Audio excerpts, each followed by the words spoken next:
How was this come about? How was this decision reached as to bar people from the Medicare program? Well, basically it works like this, that a person has 3 years within which to file under Medicare. And I want to explain again what Medicare is. It's really two parts. The hospital part, a person has to pay a $44 deductible, and then the Medicare insurance, hospital insurance will pay the rest of it up to 60 days in the hospital. And then on the medical insurance part, there's a $50 deductible in a calendar year. That is, a person age 65 pays that first $50, and then we will pay for 80% of the balance of that for a calendar year. So it's a two-part, and this deadline that I'm talking about now only has to do with the medical insurance part.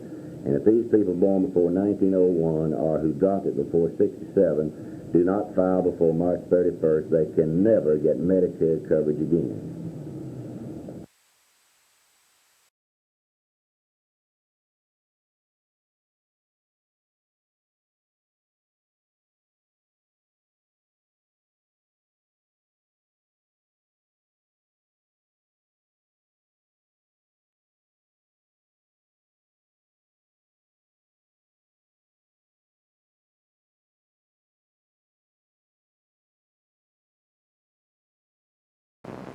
You didn't know that. And he needed a $300,000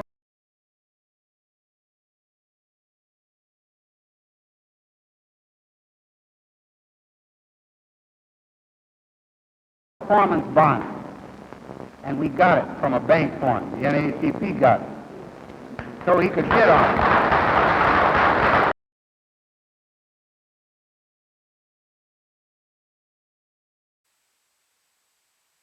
Some of the last-minute rush arrangements that you people were doing. We can do it. You can, because I've seen you in action before. Will you accept? We have not really welcomed our Vietnam veterans home like we should, and we've fallen down considerably in this field. There's a small community in Texas that the American Legion knows about that has done a lot in regards to this. And to make these people feel like they're really welcome back. And I would like very much to turn this over to this committee to get this job done for the city of Montgomery, to find these people when they're coming back and give them some special recognition. As well as the board of directors, a sense of direction. Since merger has occurred on the state level, of course, one of the major problems that will be discussed will be the merging of the local and district associations.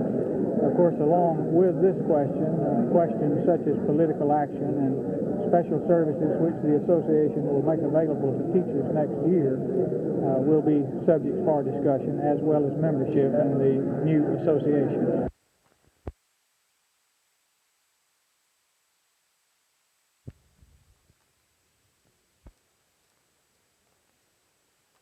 I think we're going to have the first thing we need to do is try to get a big membership of this organization, get everybody involved in the sense that they can be served individually as much as possible, essentially the group as a whole. I think that the question of PR&R is still going to be with us. We all know that, and I believe that the Merger Association will address itself properly to these questions. Then we have the question of legislative activities. We have questions of increasing the competency of teachers. We have questions of teacher welfare, fringe benefits, all of these things. With the staff we have now, I believe with ASTA's former staff and AEA's former staff working in the Merger Association, I believe we can find our place in the sun alongside other education associations in this country.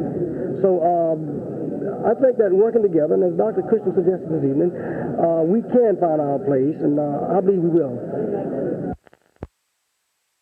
Werner von Braun has been elected a member of the Alabama Academy of Honor.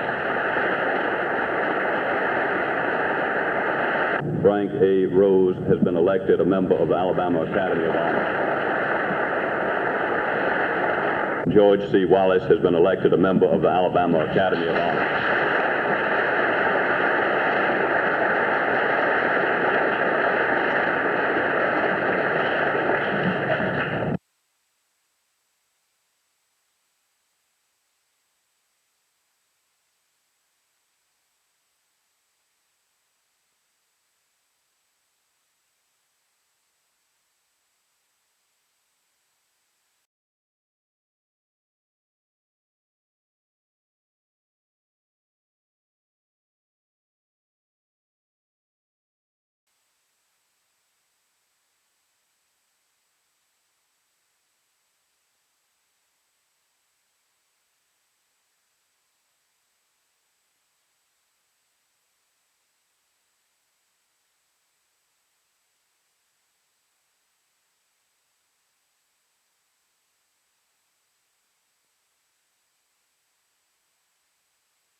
membership in the Alabama Academy of Honor.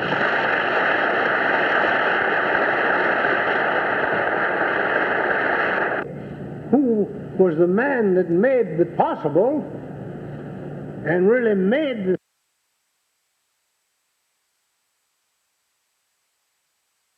Alabama Academy of Honor.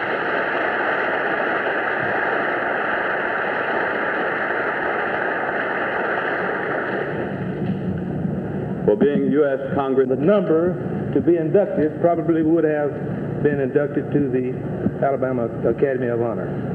On behalf of the people of the state of Alabama, let me congratulate each of you on being selected as a member of the Alabama Academy of Honor. I further compliment you, Dr. Carmichael, and the selection committee on the selection of this group of distinguished Alabamians. In going over the list, it's easy to see why these 14 individuals were selected. As individuals and collectively, you have contributed much to the health, education, good government, pleasure, and general welfare of the people of Alabama.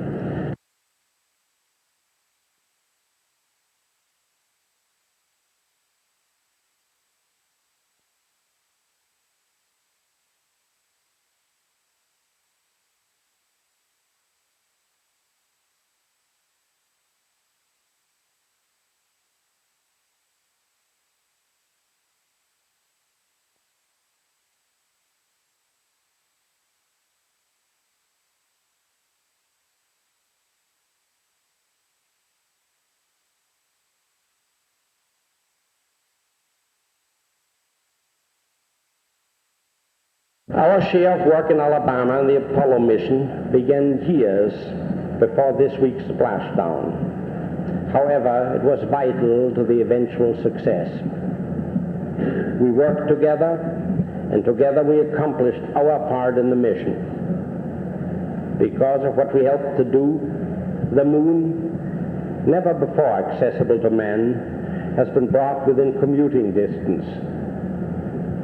And someday, because of this beginning that we have made here, the planets and the stars may belong to mankind. This reach toward the heavens can eventually loose the human race from the confines of this earth and give it immortality in the immense and never-ending reaches of space.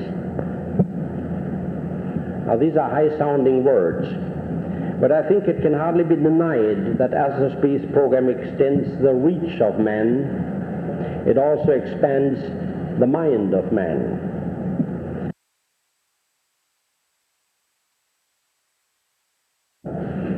I think he spoke for all Americans, but then he spoke for all the world. This is the greatest week in the history of the world since the creation, he said.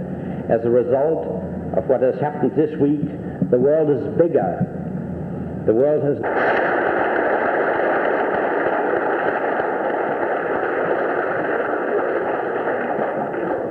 Ladies and gentlemen, the Governor of the State of Alabama. Mr. President, Mr. Speaker, members of the joint session, ladies and gentlemen. Our guest speaker today has been foremost in the leadership of our nation's efforts in space exploration.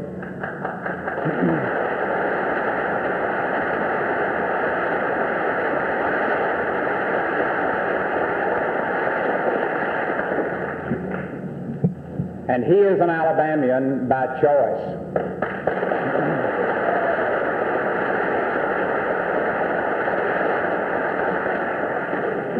Our friend, truly, Dr. Werner von Braun.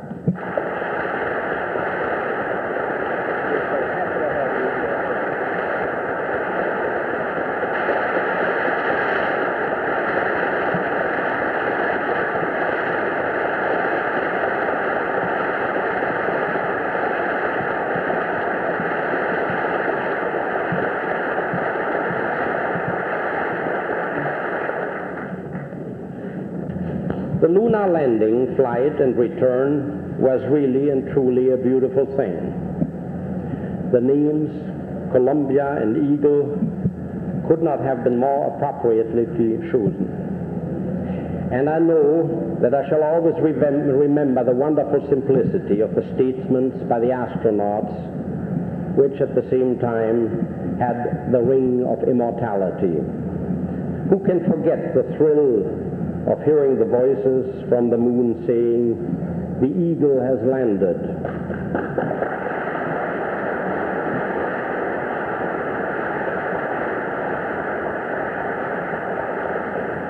Or the tenseness of their departure from lunar orbit when we heard a calm voice, "The eagle has wings." And then Neil Armstrong said all that was needed as he took the first step upon the moon. That's one small step for man, one giant leap for mankind.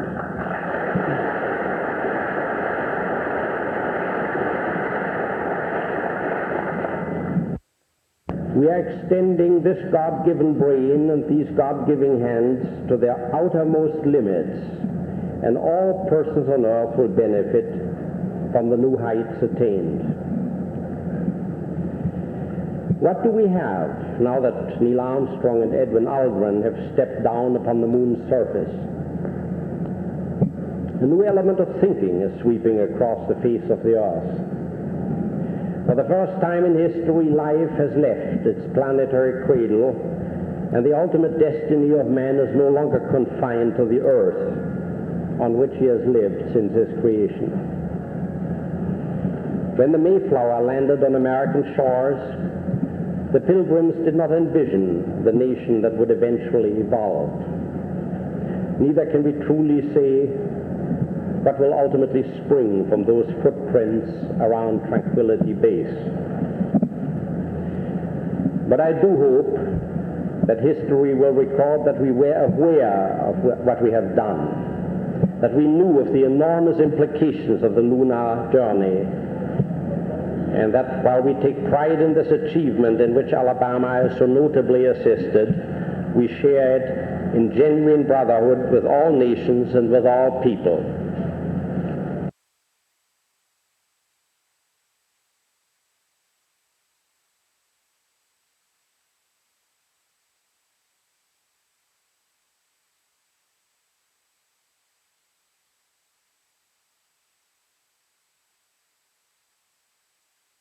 And honored leaders of the state, I would respectfully ask that you convey to us contributed some share to the epoch-making events of recent weeks. Those among you who have known the uneasiness